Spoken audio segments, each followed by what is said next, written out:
लोकसभा चुनावों को लेकर चुनाव प्रचार तेज हो चुका है। वहीं जो है आम आदमी पार्टी से होशियारपुर लोकसभा से उतारे गए उम्मीदवार डॉक्टर राजकुमार चब्बेवाल हमारे साथ हैं। उनसे बात करते हैं कि चुनाव प्रचार को लेकर खास करके जनसंपर्क अभियान जो उनके द्वारा चलाया जा रहा है कैसा चल रहा है। सर, सबसे पहले कि जनसंपर्क कैसे चल रहा है, क्योंकि लगातार जो है अब चुनावों की गिनती उल्टी शुरू हो चुकी है, और कैसे लोगों तक संपर्क किया जा रहा है। लोकसभा का होशियारपुर का जनसंपर्क अभियान जो है वो लगभग उनके 9 सेगमेंट्स हैं, 9 असेंबलीज़ हैं, 9 असेंबलीज़ हैं, तो उनमें शुरू हो चुका है।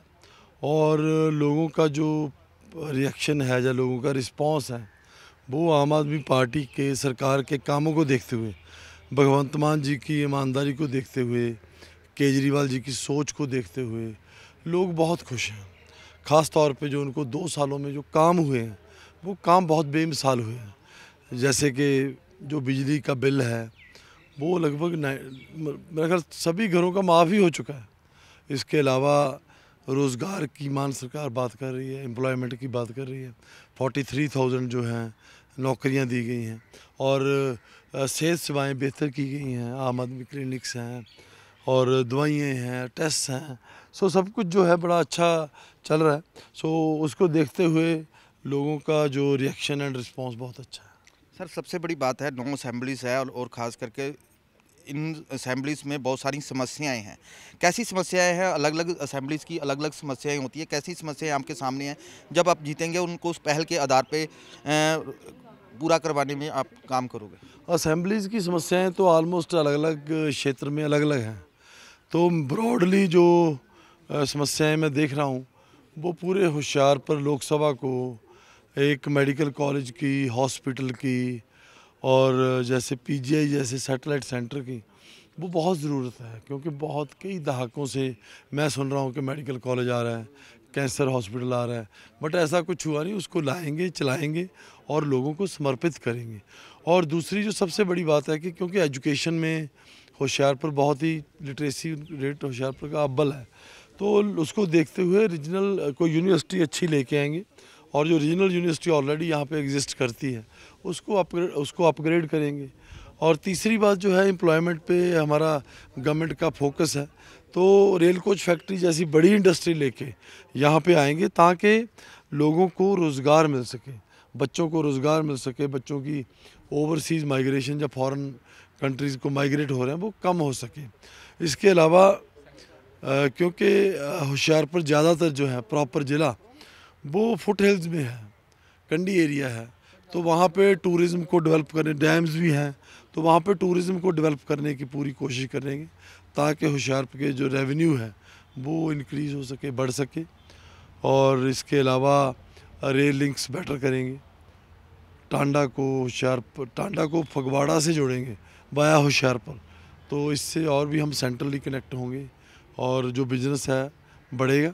और ऐसे रेल लिंक्स है जो रोड लिंक्स हैं होशियारपुर से गढ़शंकर और होशियारपुर से दसूहा टांडा, इसको 4 लेन करेंगे क्योंकि बहुत ज़्यादा क्राउड है, तो वो बिज़नेस अट्रैक्ट करने के लिए बहुत बढ़िया रहेगा। सो ऐसी है, ऐसे सोच है कि होशियारपुर को एक दुनिया के मानचित्र पे, दुनिया के मैप पे लेके आया जाए। सबसे बड़ी बात है कि आप द्वारा कहा जा रहा है कि होशियारपुर को एक मानचित्र पर लेकर आकर दिखाया जाए, लेकिन सबसे बड़ी बात है कि आपके बहुत सारे विरोधी हैं, पार्टी में भी गुटबाजी है, तो उसको डैमेज कंट्रोल कैसे करेंगे, खास करके पार्टी में तो मुझे गुटबाजी कोई ऐसे स्पष्ट नज़र नहीं आती हैं, पर थोड़ा बहुत है भी। तो ऐसे डिफरेंस ऑफ ओपिनियन तो हर परिवार में रहते हैं, बट ऐसा कुछ है नहीं, क्योंकि सब परिवार में, क्योंकि नई पार्टी है तो इसलिए जो डिफरेंस ऑफ ओपिनियन है नहीं।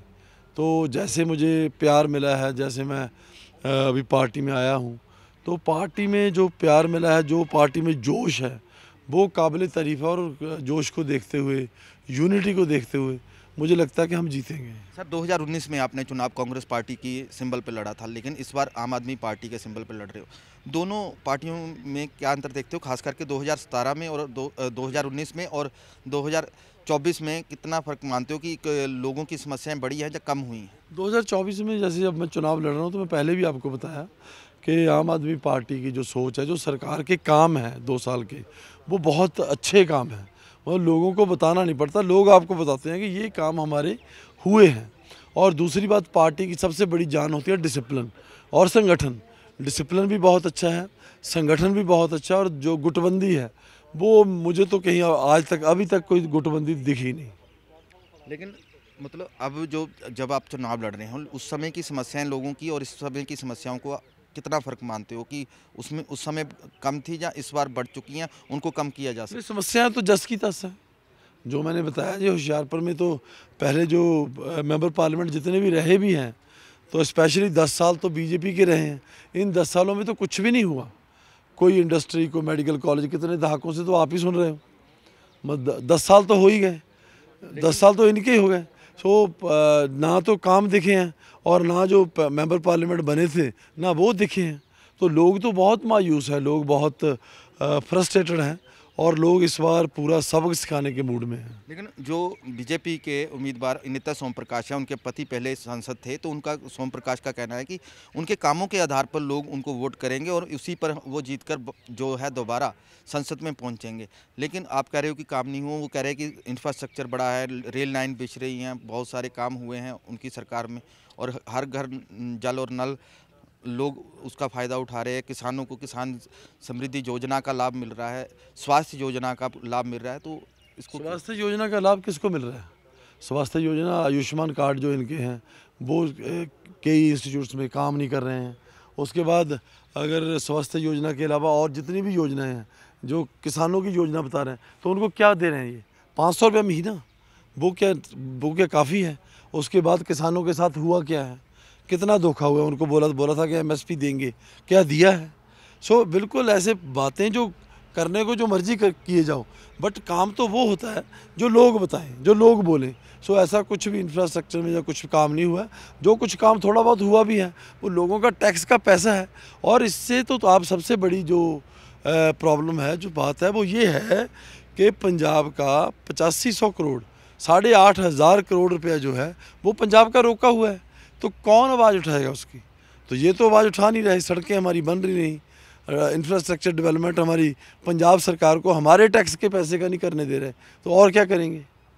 यदि आप सरकार में आते हो, केंद्र में जाते हों, और केंद्र में सबसे पहला होशियारपुर के लिए कौन सा एक काम लेकर आएंगे जिससे लोग उसका फ़ायदा उठाएंगे और आने वाले समय में लोग आपको दोबारा वोट पोल कर पाएँ? सबसे बड़ी बात तो मैं इंडस्ट्री ज़रूर लेके आऊँगा, क्योंकि इंडस्ट्री की बहुत ज़्यादा ज़रूरत है। इंडस्ट्री पे मेन फोकस रहेगा, क्योंकि अनएम्प्लॉयमेंट पूरे देश में जैसे बहुत ज़्यादा है, तो हमारी सरकार का फोकस है एम्प्लॉयमेंट जनरेट करना। एम्प्लॉयमेंट जनरेशन करेंगे और बच्चों को रोज़गार देंगे। आखिर में सबसे बड़ी बात है कि सरकार आपकी यदि आती है, केंद्र में सरकार बनाने में आप सक्षम होते हैं, भाईवाल सरकार है आपकी बनेगी, कांग्रेस के साथ आपका गठबंधन है, उस गठबंधन को आप कैसा देखते हो? क्योंकि बहुत सारे लोग इस पर टिप्पणी करते हैं। गठबंधन पंजाब में तो नहीं है, एटलीस्ट पंजाब में तो हम अलग अलग लड़ रहे हैं, और अच्छी लड़ाई है। बिल्कुल आम आदमी पार्टी मजबूत है, मजबूती से लड़ेंगे। बाकी हाईकमांड का वो प्रेरोगेटिव है, जो दूसरे स्टेट्स में कोalition है, यहाँ पे उनका इंडिया ब्लॉक का अलायंस है, वो तो उनका प्रेरोगेटिव है। पंजाब में जो सिचुएशन है वहाँ, यहाँ पे तो हम अलग अलग लड़ाई लड़ रहे हैं। बिल्कुल, ये थे डॉक्टर राजकुमार चब्बेवाल, जिनका कहना है कि आने वाले समय में यदि वो सांसद बनते हैं तो सबसे पहले होशियारपुर को कोई इंडस्ट्री लेकर आएंगे जिससे स्वयं रोजगार के प्रावधान खुले और आने वाले में समय में लोग रोजगार प्राप्त कर सके। कैमरामैन नरेश के साथ न्यूज़ 24 होशियारपुर।